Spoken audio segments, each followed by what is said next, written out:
Today, humanity inhabits nearly every corner of Earth, has charted the entire globe, and has even ventured beyond our atmospheric boundaries into space. Over half of all people now dwell in cities or comparable metropolitan centers, defined by elaborate social structures and sustained by agricultural systems and complex bureaucratic networks. Yet within the vast sweep of human history, these intricate societies emerged remarkably recently. At the height of the most recent ice age, merely 20,000 years in our past, Earth's human population likely numbered no more than 2 million individuals, less than 0.1% of current figures. Human communities consisted of dispersed bands of hunter-gatherers pursuing a way of life that had remained largely consistent since the arrival of anatomically modern humans approximately 30,000 years earlier. Then came transformation.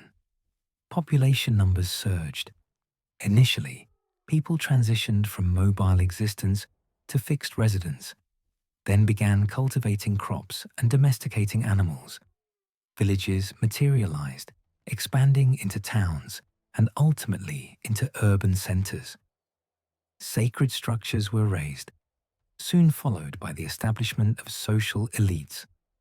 Ultimately, societies achieved such sophistication that entirely novel administrative frameworks became essential for their continuation, accompanied by innovative systems of documentation and communication.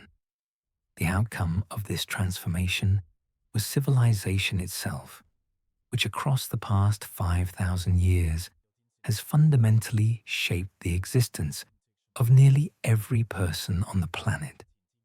The velocity at which sophisticated human societies developed worldwide is extraordinary. For more than 250,000 years, humanity maintained nomadic existence, following seasonal cycles and animal migrations in pursuit of sustenance and resources. Profound alterations in global climate patterns occurred without substantially changing this mobile lifestyle. Following the conclusion of the final glacial maximum, however, humanity began establishing increasingly permanent communities. Over millennia, these communities grew progressively more elaborate, until by 3000 BCE, what can legitimately be called civilizations were manifesting across numerous global locations. This prompts essential questions. How did these civilizations originate? What forces propelled humanity away from hunter-gatherer existence? Were these changes driven by environmental transformations following the Ice Age that forced societal adaptations necessary for survival? Or did something fundamental shift within humanity itself, catalyzing the rapid embrace of agriculture alongside urban development? Archaeologists continue debating the precise answers to these inquiries. Despite this ongoing discussion, we can now trace many pivotal developments that established the foundations for modern civilization.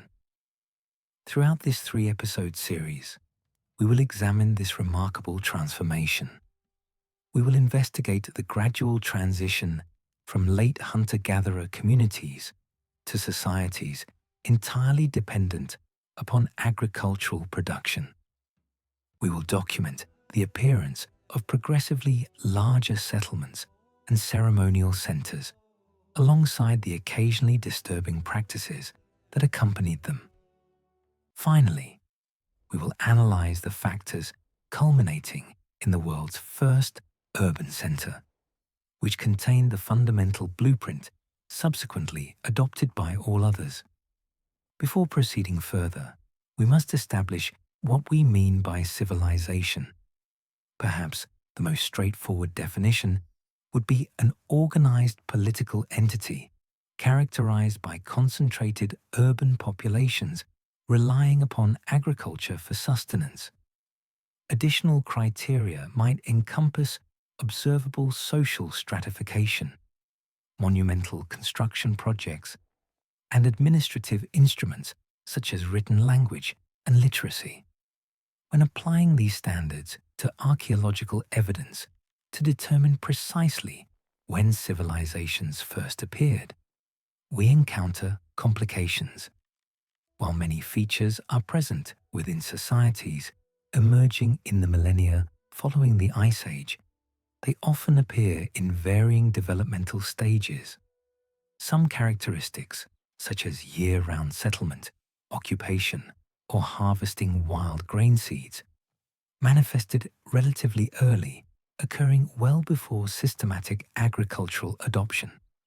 Others, including complex social hierarchies, administrative systems, and writing, arrived millennia later, appearing long after societies had become reliant upon farming economies and urbanized living. To explore the processes leading to recognizable civilizations, where should we commence? According to current archaeological evidence, complex societies emerged at several global locations, with these centers often vastly separated by distance and chronology. In each region, the appearance of these sophisticated societies was preceded by agricultural adoption, which developed independently in at least 6 different areas across the world. This included farming emergence and expansion along China's Yangtze and Yellow River valleys from approximately 7000 BCE. Simultaneously, agricultural villages were developing along Egypt's Nile banks and New Guinea's highlands. 2 millennia later, farming also appeared in portions of South America and along central Mexican river basins, before eventually spreading to North America around 2000 BCE. The forms these early agricultural societies assumed varied tremendously depending on available local crops and wildlife. In regions like Egypt and China, large herd animals such as wild cattle, pigs, sheep, and water buffalo were accessible for domestication. By contrast, areas such as South America possessed few large mammals, and protein requirements were instead satisfied through cultivating plants including beans, squash, and maize. Often, this cultivation process has been linked to sudden environmental changes that would have forced greater human intervention in managing wild plant and animal species. However, it now appears clear that this transition resulted from a series of overlapping processes, each requiring many thousands of years to mature. We could likely understand these processes by examining any of the multiple centers where agriculture emerged independently. For this series, however, we will concentrate on the area where complex agricultural societies are thought to have appeared earliest and where developmental processes are perhaps best understood. It is here in the Near East that we observe many firsts, including the earliest known evidence of crop cultivation, animal domestication, and permanent villages and settlements. During this extended period, we will witness the emergence of novel ritual practices alongside steady population growth throughout the hilly flanks of the Fertile Crescent. From the 7th millennium BCE onward, the first proto-cities would emerge, only to be abandoned facing environmental degradation. A millennium later, irrigation development allowed settlers to spread to Mesopotamia's alluvial plain, where over the next 2,000 years, we observe the world's first true cities emerge. Within these cities, we will find genuine urban environments marked by complex social hierarchies and specialized labor. Finally, we will see the development of sophisticated record-keeping and administration, a process culminating in the world's earliest known examples of writing. Yet monumental as these achievements may be, this is not where our story begins. If we wish to explore the origins of complex human societies in this region, we must begin not with the rise of recognizable cities, nor the appearance of crops and animals bearing domestication hallmarks. Instead, our journey begins long before any of these developments, at the height of the last ice age. The world of the last glacial maximum differed drastically from our contemporary environment. During this period, lasting from approximately 21,000 to 15,500 BCE, land temperatures averaged 20 degrees Celsius lower. In northern Europe and America, vast areas lay beneath glacial sheets measuring some 3 kilometers thick. Sea levels stood up to 100 feet lower than modern coastlines, and the vast quantities of water locked in glaciers left a world far more arid than today. Deserts extended across greater distances, while tropical rainforests were reduced to small equatorial pockets. In northern Europe, the low-lying Doggerland Plain still connected Britain with the continental mainland. In southeastern Asia, the single landmass of Sundaland still linked many islands of modern Indonesia and Malaysia. By this time, anatomically modern humans could be found throughout every continent of the Old World and may have already reached Northern America via the Beringia land bridge. For most Eurasian and African inhabitants, life continued following a hunter-gatherer pattern, familiar throughout much of human existence. Most peoples still pursued largely nomadic lifestyles, dwelling in seasonal encampments consisting of simple shelters and huts. In addition to hunting larger mammals and megafauna of the period, these groups also exploited smaller prey, such as fish, reptiles, and shellfish. This diet was periodically supplemented by gathering simple plant foodstuffs, including nuts, berries, tubers, and occasionally wild grass seeds. This time period, known as the Paleolithic or Old Stone Age, would have hosted human societies similar to those of the preceding 50,000 years. However, if we examine these communities more closely and consider broader social and technological trends, we find that hunter-gatherer life had already been increasing in complexity for some time.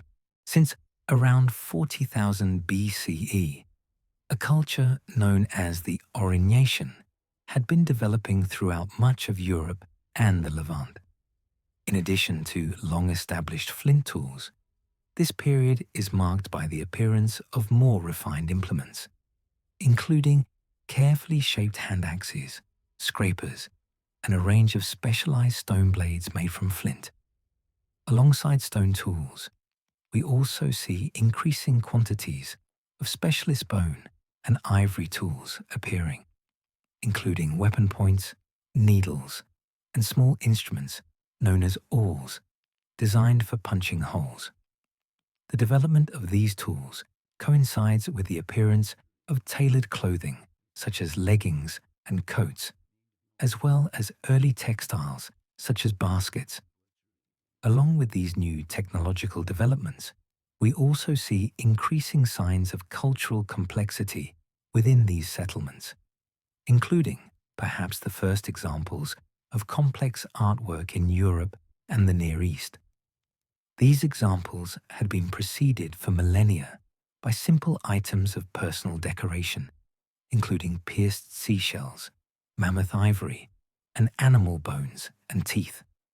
The first cave paintings also predate this period, with the earliest examples consisting of hand stencils and geometric shapes found in cave locations in southern France and northern Spain. From around 35,000 years ago, however, this seems to have changed. At places such as Chauvet Cave in southeastern France, we see complex depictions of predators and herbivores engaged in hunting and grazing behavior, including animals such as lions, bears, hyenas, rhinoceroses, horses, and bison. A carved image of a horse decorated with a colored pigment known as red ochre has similarly been unearthed at Hayonim Cave in the Levant. These painted works are complemented by the appearance of carved animal and Venus figures throughout much of Europe. Many of these figures display exaggerated female characteristics, including prominent breasts and hips, which archaeologists have associated with motifs of fertility and childbirth. So by the time we reach the peak of the last glacial maximum around 21,000 BCE, it is clear that the cultural and technological complexity of hunter-gatherer societies was increasing. Over the next 10 millennia, these societies would be subjected to a series of dramatic environmental changes. First came the easing of glacial conditions around 18,000 BCE, which saw temperatures and sea levels slowly rise. Around 11,000 BCE, this process was suddenly interrupted by another drop in global temperatures. Glacial conditions returned across much of Europe and North America, where they would persist for another millennium. At the end of this period, global temperatures would rise once more. By 9000 BCE, summer temperatures were comparable to those of today. Still, it would take many millennia for the glaciers to melt, with global sea levels only reaching their current positions around 3000 BCE. Many earlier theories held that increased complexity of human societies came about directly as a result of these environmental changes. Specifically, it has been argued that the sudden return to glacial conditions during the Younger Dryas would have forced hunter-gatherers in the Near East to intervene more actively in environmental management to acquire food. This intervention came to focus on exploiting the wild grasses and animal life of southwestern Asia's fertile lands, resources which humans were already beginning to exploit in the Levant. Since the mid-20th century, however, evidence has increasingly emerged that these processes began long before the Younger Dryas onset, and that farming adoption was neither certain nor irreversible. So what do we mean when we say farming? A simple definition might be the deliberate management of plants and animals for human food production. This production occurs in an artificial environment, with domesticated animals and crops being kept separate from their wild equivalents. In this environment, reproductive decisions are carefully controlled, with the end goal of breeding animals with human-preferred traits. This sort of description works when considering the developed agricultural systems that appeared in the Near East from around 9000 BCE, when more modern forms of crops and animals emerged. But when we try to extend this definition to earlier agricultural efforts, the picture becomes less clear. Instead of there being a sudden changeover from hunting and gathering to farming, it seems agriculture took many millennia to develop. During this time, a gradient in farming behavior would have existed, ranging from simple gathering and cultivation of wild plants at hunter-gatherer camps to supplement their diets, to the more methodical exploitation of crops and animals observed at early farming settlements. It also increasingly seems that these two settlement types would have shared many common traits. Despite their more permanent nature, early farming communities still relied on hunting for their main meat supply. There is evidence that people in many of these societies continued to hunt long after domestic animals appeared. For their part, later hunter-gatherers often remained in one settlement for long periods, and in recent decades, evidence has emerged of these communities processing grain and cereals into simple foodstuffs normally associated with agriculture adoption. To understand the overlap between these early societies and how they eventually came to rely entirely on farming for survival, we need to understand two core processes. The first of these is domestication, the process by which wild animals and plants are slowly altered into forms more attractive for human food production. This process is gradual, involving slow changes to an animal's physical characteristics over generations of breeding. In the early days of the Neolithic, these interventions were likely unintentional, occurring as a simple byproduct of farmers continuing to manage and consume plants and animals that grew well within their local environments. In a more developed farming economy, however, humans often deliberately intervene in animals' reproductive decisions, selectively breeding individuals with more favorable characteristics. For example, the wild ancestors of sheep do not grow long fleeces, but instead gradually shed their hair throughout the year. By selectively breeding individuals of this wild species with longer hair, humans were gradually able to develop a species with a more recognizable fleece. Similar processes occurred in plants such as wheat and barley, both of which were bred for larger grain size and ease of harvesting.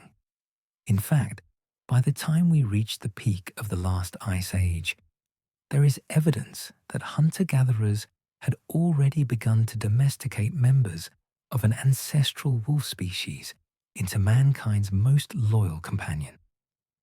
Moving on from domestication, our other major process is cultivation. This process refers to the deliberate planting and management of plants and seeds in artificial settings such as fields. Often, this activity is heavily labor-intensive. In forested areas, land would need to be cleared before cultivation could begin. After clearing, tools are required to make the land ready for seeding and harvesting. In areas with poor rainfall, irrigation systems needed to be developed. Even when crops were ready to harvest, methods of collecting, processing, and then storing the grain and seeds still needed to be implemented. All of these activities required major technical innovations, some of which took many millennia to develop. With these two processes in mind, let us focus our attention on the hunter-gatherer groups in the Near East, right at the peak of the last glacial maximum. Here, this time point coincides with the beginning of a period known as the Epipaleolithic. The first part of this period, which dates from roughly 21,000 BCE, is associated with the appearance of small stone blades known as microliths amongst local communities. The appearance of these new tools correlate with an increased range of hunting strategies, with human populations in these regions focusing on more mobile prey, such as small mammals and birds. This fast-moving prey would have required precision weaponry with small stone tips, and while we currently lack direct evidence, the presence of arrow-shaped microliths hints that the bow may well have been in use by this time. One suggested explanation for this shift in hunting strategy was that communities in these areas were slowly becoming more sedentary.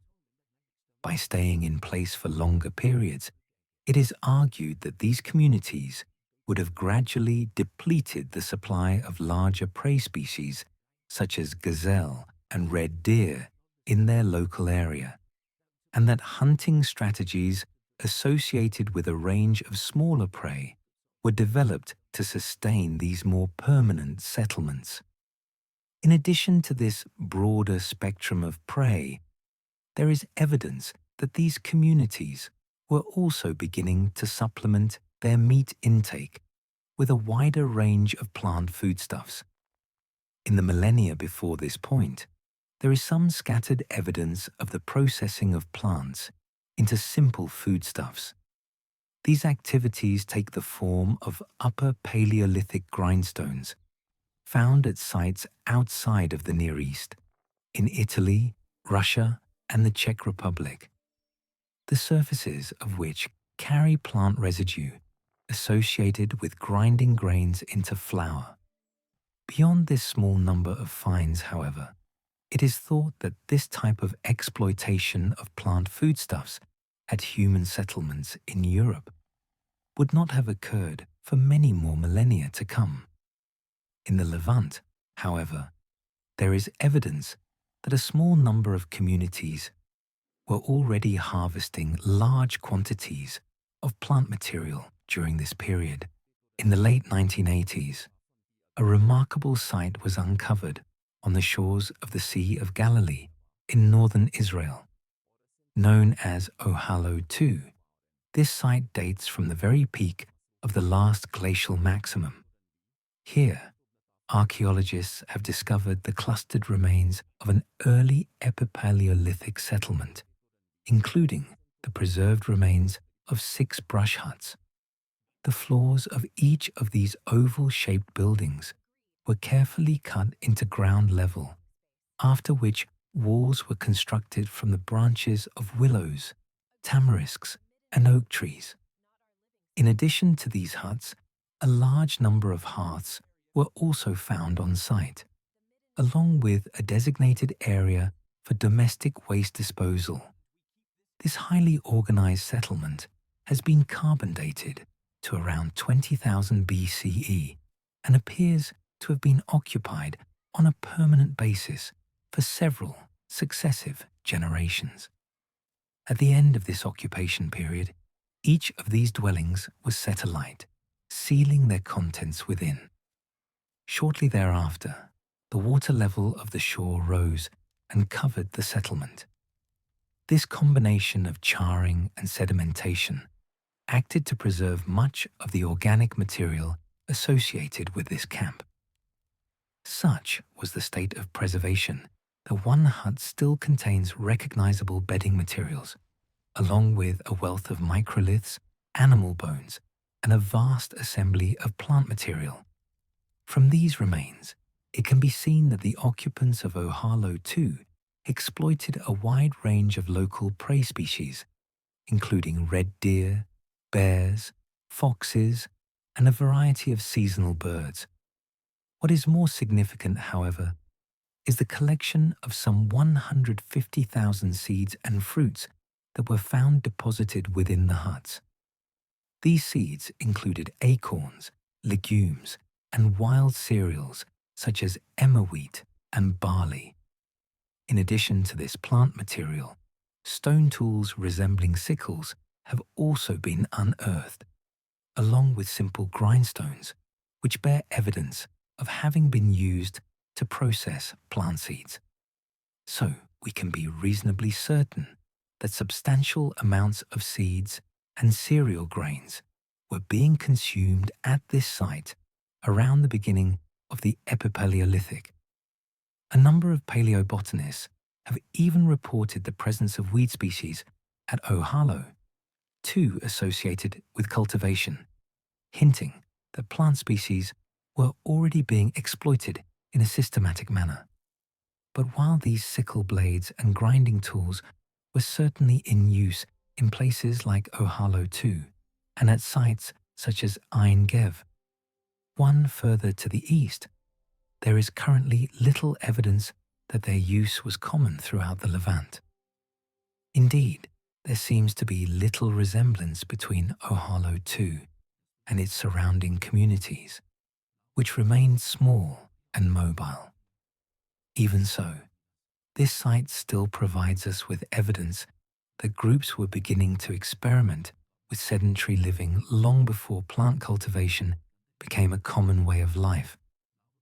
This trend towards permanent settlements continues as we reach the Middle Epipaleolithic.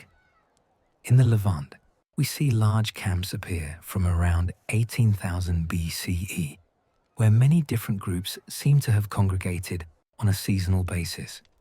This includes sites such as Karane 4, Nahal Hadera 5, and Azrak 13, where hut structures similar to those found at Ohalo, 2, have been unearthed.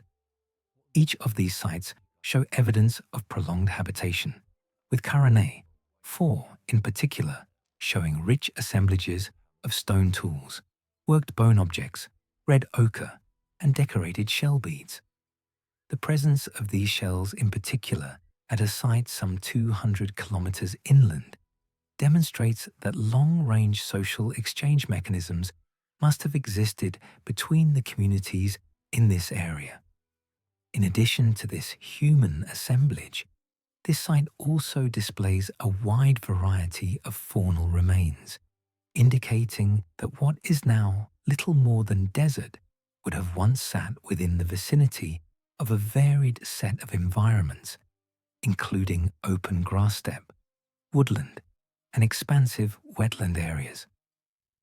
In addition to a diet heavy in gazelle and wild cattle known as aurochs, faunal and archaeological remains also show us that these people were increasingly exploiting the wild grasses of this region using early groundstone mortars similar to those seen at Ohalo II. Indeed, as we reach the later Epipaleolithic, there is evidence that the wider climate in the Near East had become far less arid, and many regions of the Levant would have consisted of overlapping areas of dense forest, open woodland, and largely unforested steppe. These woodlands in particular would have been home to extensive stands of wild cereals and grasses, including the ancestors of modern wheat and rye. If we skip forward a little, it is amongst these regions that one of the world's most studied early societies can be found. Out of all the world's earliest cultures, it is the Natufian peoples of the southern Levant that have received perhaps the most attention. Discovered in 1928 by archaeologist Dorothy Garrett, the Natufian culture flourished in the Levant from around 14,900 BCE, where its remains can still be found at a wide range of sites, including the cave site of El Wad, Tel Abu Huraira, and at the lowest levels of Tel Sultan. It is at these sites, which comprise a mixture of long-standing cave-mouth dwellings and more open settlements, that the first wide-scale evidence of permanent communities has been found. In more open settlements, circular wooden buildings were constructed from solid stone foundations, while cave-mouth settlements show evidence of early terracing of the surrounding slopes to extend their available space. Over time, the Natufians also seem to have become adept at placing their settlements in areas with close access to multiple biomes. Evidence of this can be seen in the wide range of resources consumed at Natufian settlements. In addition to a diet of larger animals such as gazelle, red deer, wild boar, and a variety of smaller mammals, birds, and even tortoise, peoples in this region increasingly invested a large amount of time and effort in the harvesting and processing of wild cereals and pulses.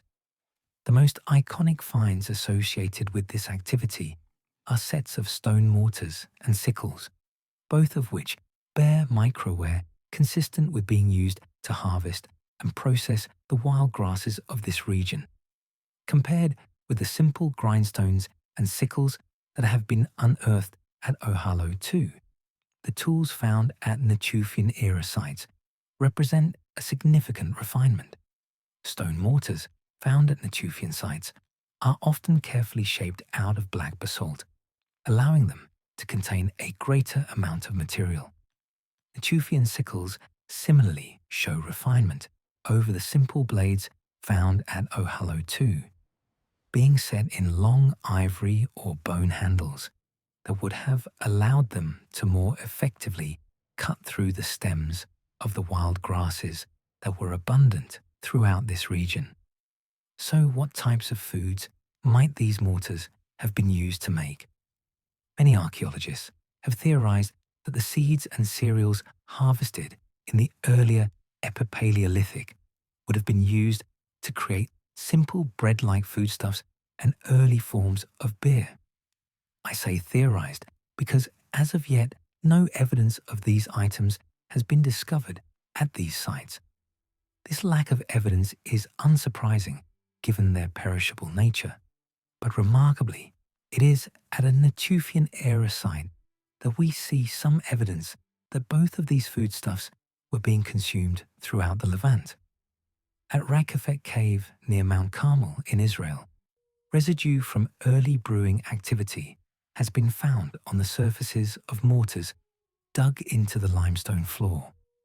Here, people appear to have carefully malted grains gathered from the vicinity of the cave, then ground and fermented them within mortars. Evidence of this can be found in the form of starchy residues left behind that archaeologists have been able to link to local varieties of wild wheat and barley. This fermentation process would have resulted in a form of beer with very low alcohol content, but even so, it represents the earliest known experiment in the making of alcoholic beverages. This brewing activity may also have been associated with a degree of ritual overtones, as shown by the complex burial practices associated with nearby Natufian-era graves. The theory has even been posited, most notably by archaeologist Robert Braidwood, that humanity's thirst for alcoholic beverages and its associated ritual usages may well have provided an additional impetus for the onset of agriculture. So, ancient beer residue is one thing, but what about the more solid foodstuffs that these grains would have been used to manufacture? It might seem logical that direct evidence of these items would not have survived given the vast amount of time since their production. But thanks to carbonization, even the most perishable material can survive for many thousands of years. This is the case at Shubaika 1, a Natufian-era campsite in northeastern Jordan. Here, in addition to a wide range of archaeobotanical remains, some 24 charred bread-like fragments have been unearthed within the remains of a hearth at the center of the camp. These fragments appear to have been manufactured from the grains of cereals such as wild wheat and barley, along with a form of clubrush tuber that makes up the majority of plant remains found at the site. These behaviors are most apparent in the increased emphasis placed on human burials during this period. Frequently, graves are found containing decorative elements such as elaborate clothing and facial coverings, some of which were decorated with pierced seashells. In addition to this, large quantities of bracelets, armlets, and necklaces made of animal teeth and bones have been found within burials. The most spectacular example of these burials has been unearthed at the cave site of Hilazon, Taktid, in southern Israel. Here, the body of a disabled woman has been found interred within a large burial pit. This woman, who died around the age of 45, was buried alongside a wide range of grave goods, including the shells of over 50 tortoises, the tails of 2 pine martens, a complete human foot, and a range of body parts from animals such as wild boar, cattle, leopards, and even the wing of a golden eagle. It has been theorized by the site's excavators that this body is that of an early shaman or medicine woman whose special significance would have required an elaborate burial by her community Whether or not this is true, it is clear that by the Natufian period, people were already placing special emphasis on the burials of certain prominent individuals within their societies. While the Natufian communities in the Levant have received by far the most attention in preceding decades, it is now known that increasingly sedentary hunter-gatherer communities also existed outside of the Levant during the later Epipaleolithic. In northern Syria, a small Natufian-style settlement known as Abu Huraira flourished from around 11,000 BCE. Here, the locals appear to have subsisted by hunting gazelle, wild cattle, and sheep, while also exploiting a varied diet of wild cereals and grains.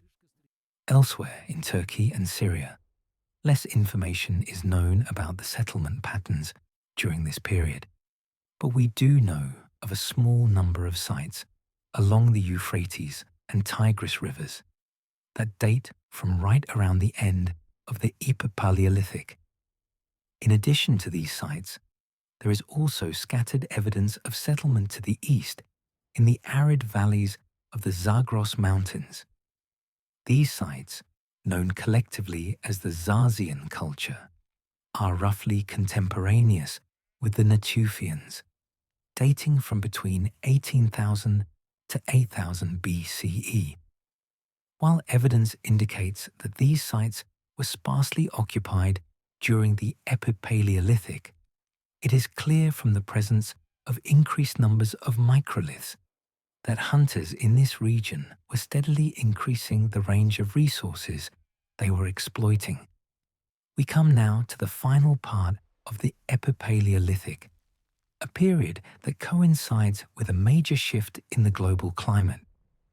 As we discussed before, by 11,000 BCE, global temperatures had increased significantly, bringing with them a warmer, wetter climate throughout much of the Near East. But just 200 years later, there was a sudden return to cooler conditions throughout much of Europe and Asia. Known to archaeologists as the Younger Dryas, this downturn is correlated with a disruption in settlement patterns in the Levant, with permanent Natufian sites being abandoned in favor of more mobile forms of living. In southwestern Iran, the Zazian culture soon came to an end, while at Abu Huraira, the changing climate led to a decline in local plant species. At first, it seems its inhabitants responded by increasing the number of plant species they exploited, including the earliest confirmed cultivation of wild rye that could withstand the cooler conditions. Ultimately, however, these efforts were in vain, and the settlement was abandoned shortly before the end of the Epipaleolithic. The exact causes of the Younger Dryas are still argued amongst archaeologists. Theories for its onset include changes in Atlantic circulation patterns, a global increase in volcanic activity, or even an asteroid impact over Northern America. Currently, the most widely accepted theory for its onset is that the slow retreat of North American glaciers after the end of the last glacial maximum led to vast quantities of meltwater entering the northern Atlantic. This water, it is theorized, would have disrupted the natural ocean conveyor systems that pull warmer water from the tropics up into the northern hemisphere.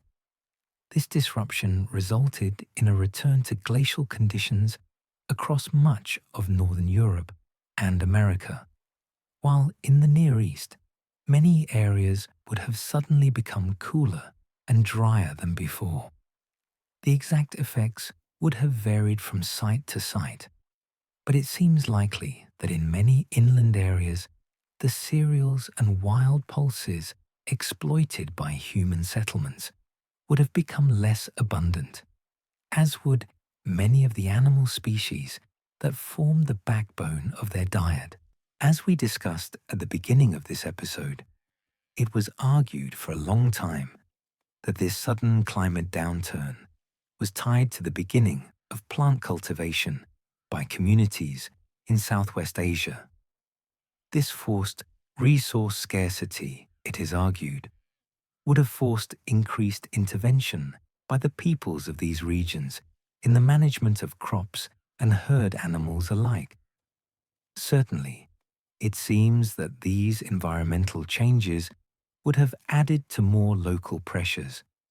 But as we have now covered, this process of cultivation seems to have begun even before the onset of the Younger Dryas.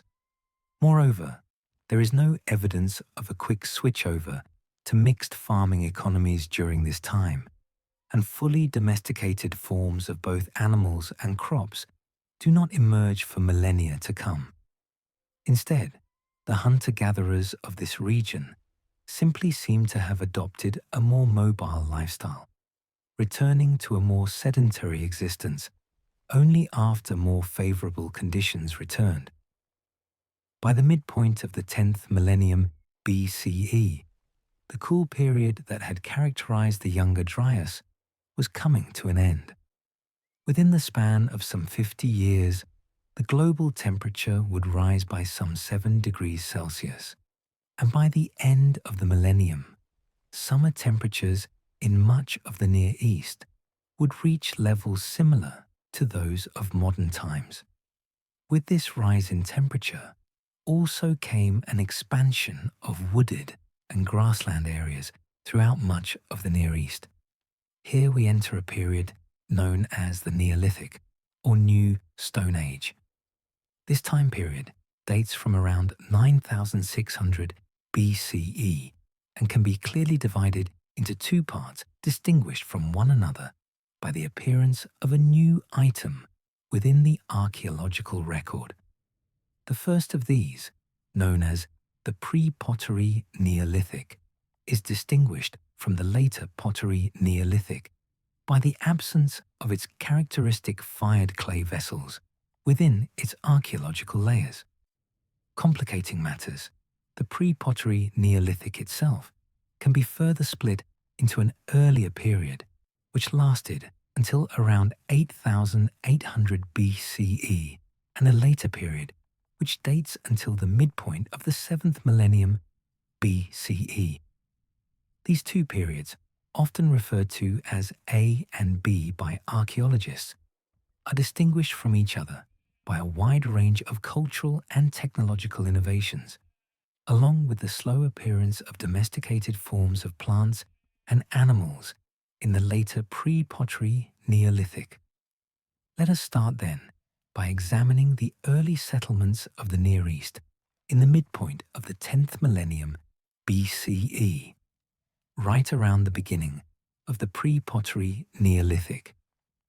To the best of our knowledge, people in these societies would have lived in a communal fashion, much as they had in earlier hunter-gatherer times. In addition to continuing to hunt together in groups, activities such as crop cultivation, processing, and cooking also seem to have been conducted by multiple households.